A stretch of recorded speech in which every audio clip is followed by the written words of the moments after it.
இது மகிமை நேரம். கர்த்தராகிய இயேசு கிறிஸ்துவின் நாமத்தினாலே மீண்டும் காலை நிகழ்ச்சிக்கு அன்போடு கூட வாழ்த்தி வரவேற்கிறேன். நாம் இந்த வாரத்தில் எசேக்கியேல் 36 அதிகாரம் 36வது வசனத்தை தியானிக்கிறோம். கர்த்தராகிய நான் இதை சொன்னேன், இதை செய்தேன் என்று சொல்லி, இதை செய்வேன் என்று சொல்லுகிற ஆண்டவர் இன்றைக்கு நம்மோடு கூட எதை செய்வேன் என்று சொல்லுகிறார் என்று நாம் பார்க்கலாம். இது எசேக்கியேல் 36வது அதிகாரத்தின் கடைசி 2 வசனங்களிலே நாம் பார்க்க முடியும். மந்தை பெருகுகிறது போல அவர்களில் மனிதரை பெருக பண்ணுவேன். பண்டிகை காலங்களில் எருசலேமிலே பரிசுத்தம் பண்ணப்பட்டு வருகிற மந்தைகள் எப்படி திரளாயிருக்கிறதோ அப்படியே அவாந்திரமாயிருந்த பட்டணங்கள் மனுஷரின் மந்தையால் நிரம்பி இருக்கும். மனுஷரின் மந்தையால் நிரம்பி இருக்கிற ஒரு நிரப்புதலை ஆண்டவர் இந்த நாளிலே நமக்கு பேசுகிறார். மனிதரை பெருக பண்ணுவேன் என்று சொல்லுகிறார். ஒருவேளை இது ஊழியக்காரர்களுக்காக அடிக்கடி நம் ஊழியங்களில் வெறுமையை பார்க்கிற அல்லது மிஷினரி ஸ்தாபனங்கள் மூலமாக மிஷினரிகளாய் பணி செய்கிறவங்க ஒரு ஆத்மாவை கண்டுபிடிக்கிறதுக்குள்ள அவங்க படுகிற பாடுகள், அவங்க வசதியற்ற சூழ்நிலையில் ஒரு அடிப்படை வசதிகள் அற்ற ஒரு இடத்துல, மொழி தெரியாத ஒரு இடத்துல, கலாச்சாரமெல்லாம் மரபுகள் எல்லாம் மாறி இருக்கிற ஒரு இடத்துல போய் நின்று ஆண்டவருக்காக ஒரு ஆத்மாவை ஆதாயம் பண்ணுறதுக்குள்ள அவங்க படுகிற பாடுகள், அந்த ஒரு ஆத்மாவை கண்டுபிடிக்கும் பொழுது அந்த சந்தோஷம், இதெல்லாத்தையும் வச்சு பார்க்கும் பொழுது ஆண்டவர் சொல்வார், பாரு, மந்தை பெருகுகிறது போல உனக்கு மனிதரை பெருக பண்ணுவேன். ஆண்டோடைய ராஜ்யத்திற்கு ஜனங்கள் வேண்டும். இந்த பூமி ஜனங்களால் நிரம்பி இருக்கிறது. ஆனால் எல்லாரும் தேவனுடைய ராஜ்யத்துக்குரியவர்களா இல்லை. தேவனுடைய ராஜ்யத்தின் புத்திரரால் இந்த பூமி நிரம்ப வேண்டும். சமுத்திரம் ஜலத்தினால் நிரம்பி இருக்கிறது போல பூமி கர்த்தரை அறிகிற அறிவினால் நிரப்பப்படணும். பூமியில ஜனங்கள் நிரம்பி இருக்கிறார்கள், ஆனால் கர்த்தரை அறிகிற அறிவினால் நிரப்பப்பட்டவர்கள் அல்ல. அப்போ கர்த்தரை அறிகிற அறிவினால் நிரப்பப்பட்ட ஜனங்கள் பெருகணும். அப்போதான் அந்த ஒரு பெருக்கம்தான் அந்த தேசத்தையே ஆசீர்வதிக்க முடியும். கர்த்தரை அறிகிற அறிவினால் நிரப்பப்பட்ட ஜனங்கள் பெருகும் பொழுது அந்த தேசம் ஆசீர்வாதமாக இருக்கும். அந்த பாருங்க, பண்டிகை காலங்களில் எருசலேமிலே பரிசுத்தம் பண்ணப்பட்டு வருகிற மந்தைகள் எப்படி திரளா இருக்கிறதோ, தேவனுக்கென்று பலி செலுத்தப்படுவதற்கென்று தெரிந்தெடுக்கப்பட்ட செலக்ட் பண்ணப்பட்ட அந்த மந்தைகள் எவ்வளோ திரளாய் இருக்குதோ அதே மாதிரி திரளாய் அவாந்திரமான பட்டணங்களை மனுஷரின் மந்தையால நிரப்புவேன்னு சொல்லி ஆண்டவர் சொல்றார். அவாந்திரமா இருக்கிற இடங்கள், ஆத்துமாக்கு அறுவடைகளே இல்லாத இடங்கள் எல்லாம் ஆண்டவர் ஆத்தும அறுவடையால நிரப்புவேன்னு சொல்லி ஆண்டவர் சொல்லுகிறார்.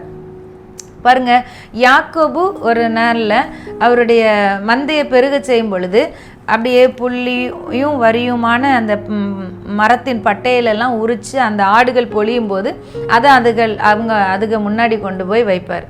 அப்போது ஆடுகள் அவனுக்கு எந்த விதத்தில் மந்தை பெருகணுமோ அதற்கேற்ற விதத்தில் அந்த ஆடுகள் குட்டிகளை போடுகிறது உண்டு.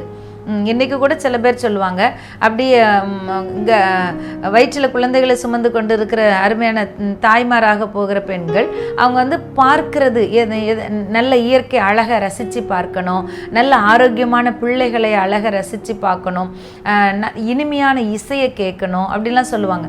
ஏன்னா எப்படி பார்க்கிறார்களோ அதுபோல் அவர்களுக்குள்ளே உருவாகுகிற பிள்ளைகளுக்குள்ள கூட அந்த உணர்வுகள் உருவாகிறது, அந்த அழகு உண்டாகிறது அப்படின்னு சொல்லிட்டு பார்க்கறத நல்லா பார்க்கணும் அப்படின்னு சொல்லி பார்க்கிற இது உண்டு, சூழ்நிலை உண்டு. இப்போ இவரும் அப்படிதான், மந்தை எப்படி பெருகணும், அவருக்கு எப்படி உருவாக்கணுமோ அந்த விதத்தில் அதற்கு ஏற்றார் போல் அந்த சூழ்நிலையை அவங்க மாற்றி அமைத்து கொண்டது உண்டு. மனிதர் பெருக வேண்டும். எப்படிப்பட்ட மனிதர்? சும்மா காட்டு ஒலிவ மரங்கள் போல இல்லை. ஆண்டவர் தமக்கென்று தெரிந்தெடுத்த நல்ல ஒலிவ மரங்கள் போல, அப்படி செலக்ட் பண்ணப்பட்டது போல, அப்படிப்பட்ட பிள்ளைகள், தேவ பக்திக்குரிய ஜெனரேஷன், அப்படி சந்ததி உருவாக வேண்டும். அன்னைக்கு எலிசபெத்தும் மரியாளும் ஒருவரையொருவர் சந்தித்து வாழ்த்தி கொண்ட பொழுது எலிசபெத்துடைய வயிற்றில் இருந்த பிள்ளை களிப்பாய் துள்ளிற்று என்று சொல்லப்பட்டிருக்கிறது. அந்த வாழ்த்துதலை கேட்டு அந்த வயிற்றிலேயே பரிசுத்த ஆவியினால் நிரப்பப்பட்ட பிள்ளைகளை பெற்றெடுத்த அந்த பெற்றோரை போல ஆண்டோடைய வார்த்தைகளை கேட்டு பரிசுத்தமுள்ள திவ்யமான தெய்வீகமான சந்ததியை பெற்றெடுக்கிற அந்த பெருக்கம் உண்டாகணும். அதை தான் ஆண்டனைக்கு சொல்றார். எப்படி எருசலேமில் பரிசுத்தம் பண்ணப்பட்டு வருகிற மந்தைகள் இருக்கிறதோ அதுபோல உன்னுடைய பட்டணங்களில் மந்தைகளை பெருக பண்ணுவேன்.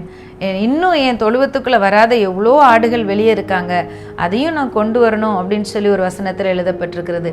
அப்போது நல்ல மேய்ப்பனுடைய சத்தத்தை கேட்கிற ஆடுகளாக, நல்ல மேய்ப்பனுடைய சித்தத்தை செய்கிற ஆடுகளாக அநேக ஆடுகள் மந்தைக்குள்ளே கொண்டு வரப்பட வேண்டும்.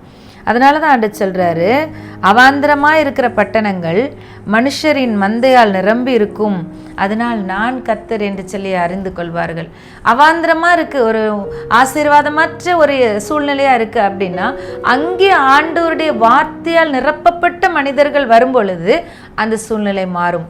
ஆண்டவருடைய வார்த்தையின்படி பேசுகிற மனிதர்கள் வரும் பொழுது அந்த சூழ்நிலை மாறும். அந்த பட்டணம் அந்த அந்த அவாந்திரமாக இருக்கிற அந்த பட்டணம் நிரப்பப்படும், மகிமையால் மந்தையால் நிரப்பப்படும். இப்போ எத்தனை பேருடைய குடும்பங்களுக்குள்ள இல்லை, தேவனுடைய வார்த்தையே இல்லாத குடும்பங்கள் நிறைய கஷ்டப்படுறாங்க. அவாந்திர வெளி போல இருக்கிறாங்க, அவாந்திர வெளியான ஒன்றுமே இல்லாத பட்டணம் போல இருக்கிறாங்க. அப்போது அந்த இடத்துக்குள்ள ஆண்டோடைய வார்த்தையால் நிரப்பப்படுகிற அந்த வார்த்தைகளை பேசுகிற வார்த்தைகளை, அந்த கர்த்தருடைய அதிகாரத்தோடு பேசுகிற, கர்த்தர் கொடுத்த அதிகாரத்தை பயன்படுத்தி சூழ்நிலைகளை மாற்றும்படியான வார்த்தைகளை பேசுகிற அப்படிப்பட்ட செலக்ட் பண்ணப்பட்ட அந்த தேவ ஆவினால் நிரப்பப்பட்ட மனிதர்கள் பெருக வேண்டும். அப்படிப்பட்ட சந்ததிகள் பெருக வேண்டும், அப்படிப்பட்ட மந்தை பெருக வேண்டும் என்று சொல்லி கர்த்தருடைய வார்த்தை சொல்லுகிறது.